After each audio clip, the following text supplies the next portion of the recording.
Hello, volunteers. This video is for you. My name is Aaron Pallian. I'm the race director for the Odyssey Swim Run Mackinac Island, our inaugural event taking place on Sunday, August 29th. We're excited to have you guys join us. On the call with me is Odyssey founder Lars Fnanger. Coming to you from, he's in Texas and just north of Houston. I actually am in Lake Orion, which is about 3.5 hours south of our race destination. So I know the volunteers are coming from all over. Some of you are traveling with athletes, and we love when family, friends, instead of spectating, they actually take a role in helping with the event. It's incredible. So thank you for that. Some of you are local or live in the Michigan area and just want to come up and hang out and witness the event. So that's great too. Whatever your reason is, thanks for joining us. You will get a shirt. This was the Casco Bay shirt from the event we just did in Maine. What was it, 2 weeks ago, Lars, right? Yeah. Just feels like yesterday, but yeah. 2 weeks ago. You'll get a similar one. It's got a turtle on it because the great turtle is the myth behind the island. And so you'll get a shirt like that. It's a little darker shirt, and you'll get a meal at the finish. We have boxed lunches from Dowd's Market. So we'll have those, and you're certainly welcome to help yourself to that. So I just wanted to take a second to go over all of the positions that we have available. If you're watching this, you've signed up for one of them. I'll make it fast so you don't have to sit through everything and it's not super long. The first thing we're going to have is packet pickup. Packet pickup is at the conference center in Mackinac City, which is on the mainland, not the island. That's it. It's attached to St. Anthony's.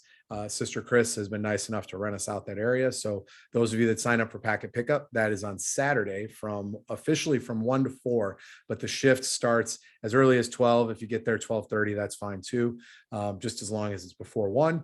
And if you could stay a little after 4:15, 4:30 to help us clean up, that would be great. Duties there would be just to hand stuff out. I'll be checking everyone in and out. Our timer will be there handing out timing chips, wetsuits, rest tubes, that kind of stuff. But we just need somebody when we assign the numbers and we call things out for you guys to hand out the jersey, the bib that they get, swim caps, things like that. We'll explain that on site. Super easy job. After that, on race day, we have volunteers that, and let me take one step back here real quick. If you're a mainland volunteer, meaning you're coming over the morning of the race and you need a ride to the island, we will have a ferry. We specially rented one. It's the Shepler's Mackinac Island Ferry from Mackinac City, not St. Ignace, Mackinac City. Now, their first normal public ferry leaves at 7:30. We've chartered one to leave at 6 a.m. for the athletes because our race starts on the island at 6:30 or 6:45. I'm sorry. So we don't expect you to pay for that ferry ticket. We'll have a stack of tickets if you're a registered volunteer, and we'll have a list.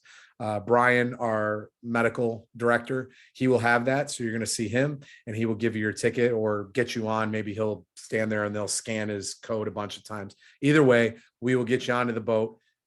It'll probably be something that we actually have printed out because you're going to need that to get back.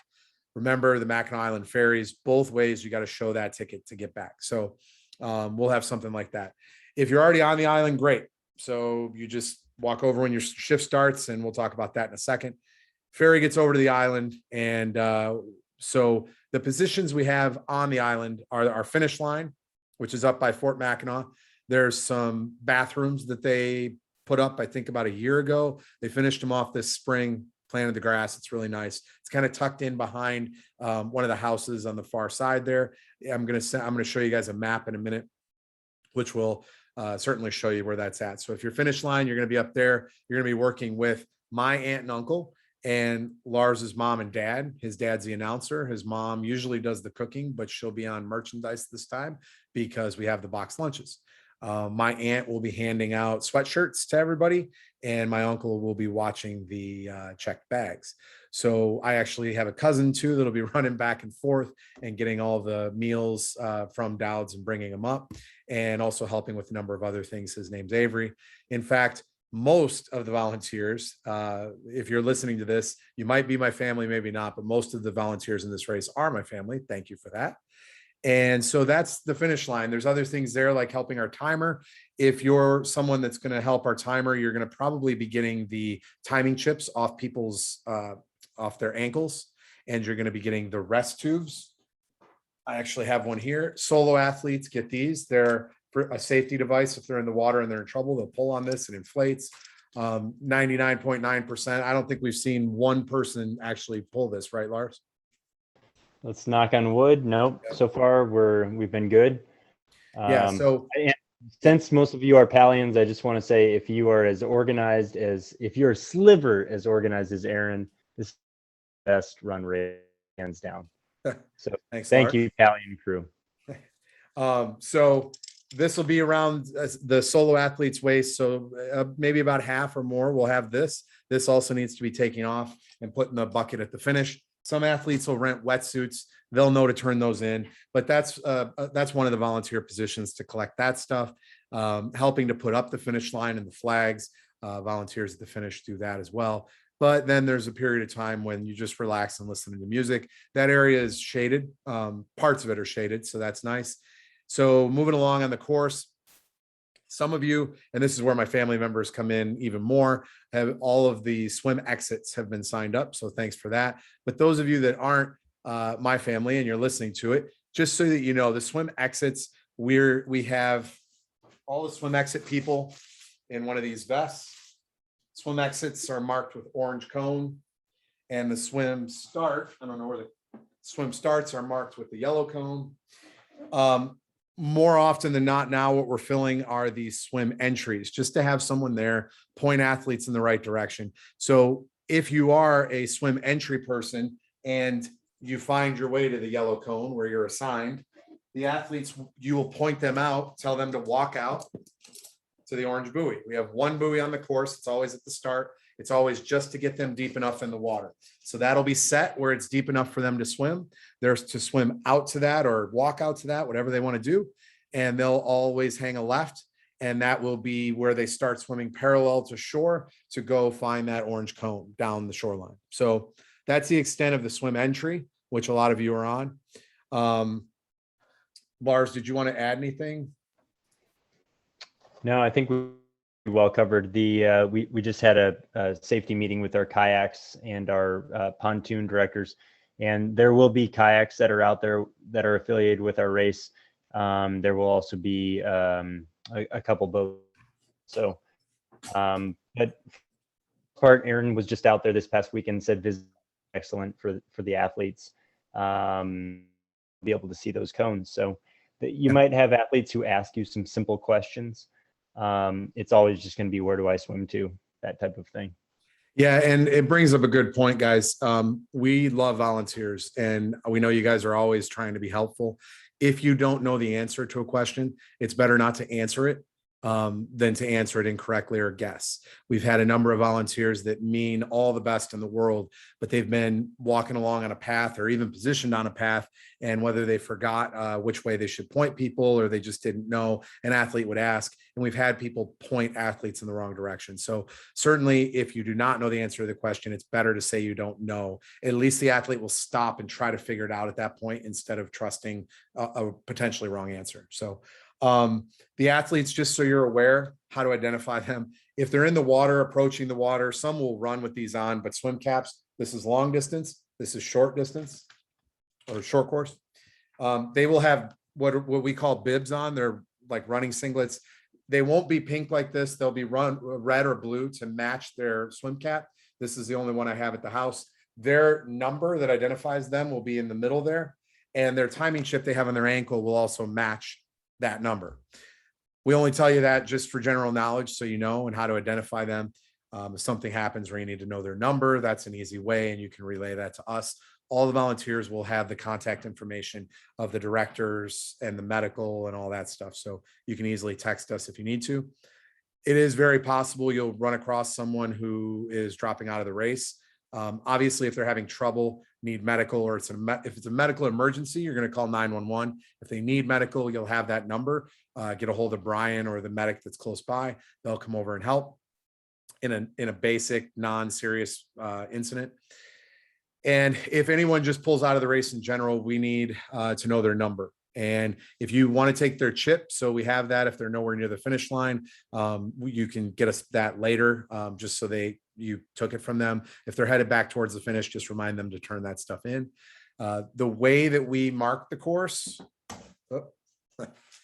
just so that you know, just for, again, general knowledge while you're out there. Some of you may never even see this stuff, but in the forest or leading into the center of the island, we're going to have a lot of this tape. Sometimes if there's no horses in the area, they'll be just clipped on trees and they'll follow this. If there's horses, it'll be tied tight around trees in some way, branch or a trunk. If there's areas that are a little more confusing where the road or the trail splits, we'll have these arrows. They're just security signs that have arrows on them. We'll get those in the ground. We may have yellow tape that are arrows, whether they're rocks or pavement, whatever we can stick them to, that may be out there. If you find yourself at swim exits, not only will you be tasked with wearing this vest and standing next to that orange cone, waving them out of the water, but there will be a hydration station next to you. We have orange 5-gallon coolers that some stations will have 2, some will have 3. They'll be full of water. One of the coolers will have these tabs. There's these tabs you put in. We'll have already mixed that up, but those go in there and they're electrolytes. So one of them will have that, one will be just plain water. We'll have an orange 5-gallon bucket full of these gels or half full, whatever. And then the longer swims, we will have also peanut butter sandwiches and bananas. And so just so you're aware of what's out there, you can help.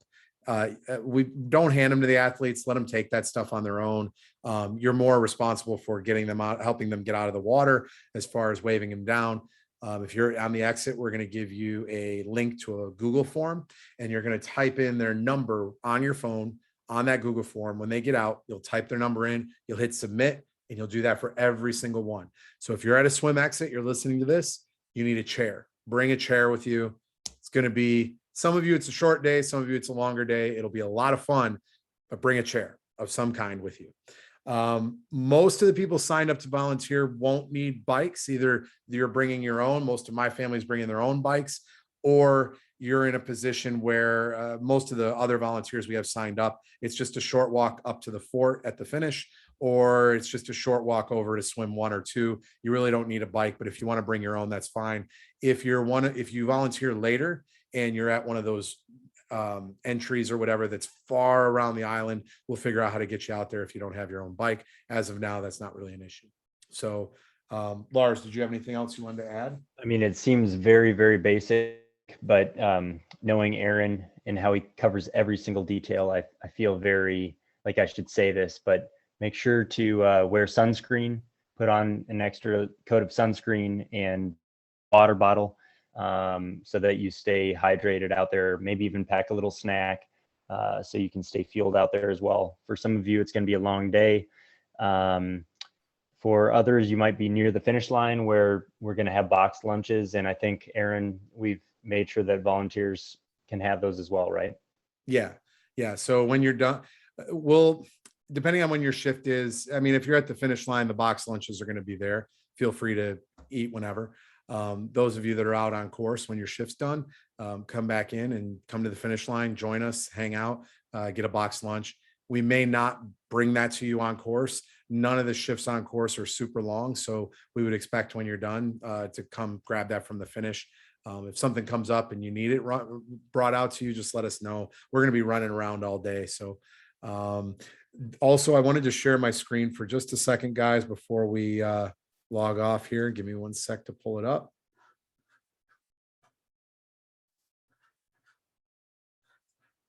Hold on. Okay, so you should be able to see the map now. I'm not going to go over all the boat positions and medical. Those are different videos. If you're interested in that and you want to just get a better overall idea of how this race is working, and some of you are actually kind of working in tandem with medical and kayak that will be out on those swim courses, please, by all means, they're not super long videos. Watch those videos and educate yourself. But as far as the volunteer one goes, this map is our operational map. It's comprehensive. It shows where every yellow cone and orange cone representing the entry and the exit. The orange buoy I showed you where that's placed in the water. The dotted line is the swim course. We don't really have volunteers in the inner part of the island. We rely on our markings to show the athletes which way to go. So none of you really need to worry about that.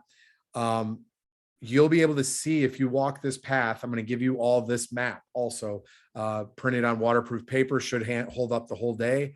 So you should be able to walk this path and just see the orange cone on the shoreline, see the or the yellow cone and the orange cone here. And then as you go along, wherever your position is. I'll also, when I send you the emails, if you're at the entry or the exit, I'll try to get close coordinates to get you in that area, because as you can see, some of the exits and entrance, like right here, are pretty close together, and we want you in the right spot. So the other thing this has is out by the swims, it has the start and finish time for the kayaks. Well, if you're at the start or the finish of the race itself and not or the land portion, and you're not in the water, you're still going to abide by that swim's start and finish time. As I've said in the other videos, they may get there a little bit sooner than what this says. So make sure you're there a little early. 5 to 10 minutes should be enough. I kind of figured this really fast, I think. And then this last time of 7:35, for example, here, this should be the last athlete. They should finish before, but you're not done there until you're sure the last athletes come through. We have a bike following the last person, so we should be able to tell you, that person should tell you when they come up. You should see who that is. So again, these are just general guidelines. They're not set in stone. Make sure you do not leave, please, before the last athlete passes by you. So those times are listed for every one of the swims here, which is a majority of our volunteer positions. And then at the finish, that's going to start. Our first finisher, we expect at 8:45. So those of you, I'll email you the time, but I would say like an 8 o'clock start at the finish line. And then you could end around between 2 and 3. That's a long shift. We have quite a few people, so we can work out some double shifts there if we need to. So I think that's about it. Let us know if you have any questions. I will get a bunch more information over to you. There's a lot of the times here in a little more detail on the back of what I'm going to print and give to you, and then some information on how to contact us at the bottom. Anything else, Lars? No, just thank you very much for spending next Sunday with us. In the case of those who are joining us for pack pickup for next Saturday afternoon. But yeah, thank you very much. This is going to be the highlight of the summer for many of the athletes who are coming out here. They're traveling from all over the US, quite a few from Michigan, but just your interaction with them is going to make their experience even more special. So thank you very much. Yeah, and a lot of these athletes haven't ever been to Mackinac Island before. I know for us that live in the Midwest and this whole region, it's kind of a staple. You've heard of it. You've been there a bunch of times, but keep in mind, it's a special place for us, but for them, like they're going to be blown away. So anything you can do to make that even more special, just cheer them out while you're out there. High fives, smiles, whatever you need to do. We appreciate you guys. Thanks a lot. Have a good night. We'll talk soon.